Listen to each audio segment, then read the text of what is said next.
အရွယ်ရှိတော့ကပစ္စည်းဥစ္စာကိုရအောင်မရှာလိုက်ခြင်းကြောင့်အရွယ်ကောင်းနေတဲ့အချိန်မှာကုသိုလ်တရားတွေကိုယ်ချင်းတရားကောင်းမွန်မှုတွေ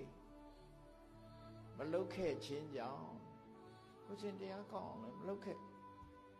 လုပ်တဲ့လုပ်ထိုက်တဲ့ကိုယ်ချင်းတရားတွေမလုပ်ခဲ့စီးပွားဥစ္စာလည်းမစုဆောင်ခဲ့ဘူးနှစ်ဖက်စလုံးဆုံးနေတယ်သူစီးပွားဥစ္စာရှိရင်တစ်ဖက်ကတော်သေးတယ်လို့ပြောခုကစီးပွားဥစ္စာလည်းမရှိဘူးကိုကျင့်တရားဘက်ကလည်းအားကိုးစရာမရှိဘူးဘယ်ဘက်က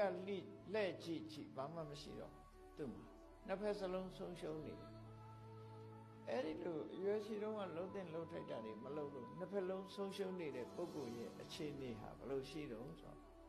ဥပမာနဲ့ပြောစိဏကွန်စာဝစာယန္တိခိနမစ္စည်းဝပန္နတိ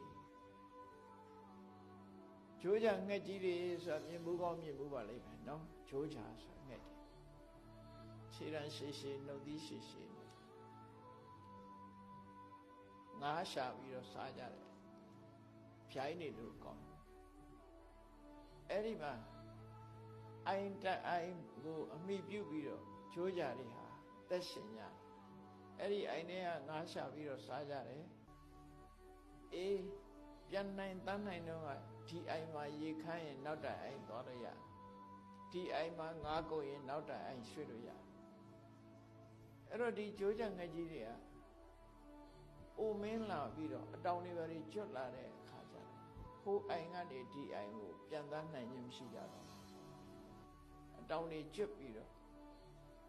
အသက်အရွယ်ကြီးလို့အိုမင်းလာတဲ့အခါလူကလည်းအကောင်ကလည်းအိုမင်းလာတယ်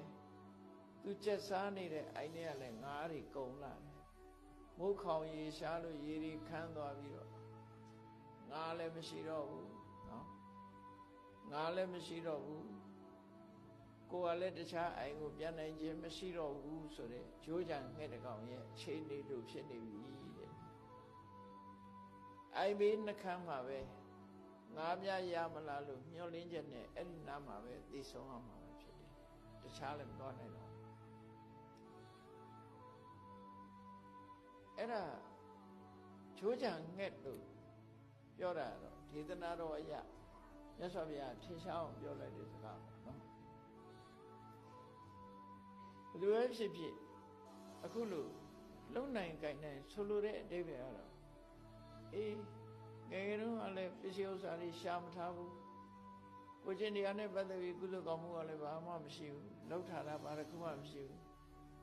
အသက်အရွယ်ကြီးလာတဲ့အခါကျတော့မလုံနိုင်တော့ဘူးစားစရာပတ်စံလည်းမရှိဘူးလုံလည်းမလုံနိုင်တော့ဘူးဆိုတဲ့အခါကျတော့သူများပေးသမျှကျွေးသမျှလေးနဲ့စားပြီးတော့ငါတော့ငါမစုခဲ့မိတာမှားလေခြင်းဆိုပြီးတော့မိုင်းတွေးချပြီးတော့နေကြရတဲ့ဘဝမျိုးရောက်သွားတယ်အဲ့ဒါတတိပေးထားတာမြတ်စွာဘုရားဒီဘဝမျိုးရောက်သွားနိုင်တယ်တဲ့ဒါကြောင့်မို့ဘုရားရဲ့တိုက်တွန်းလို့ရရမှာတော့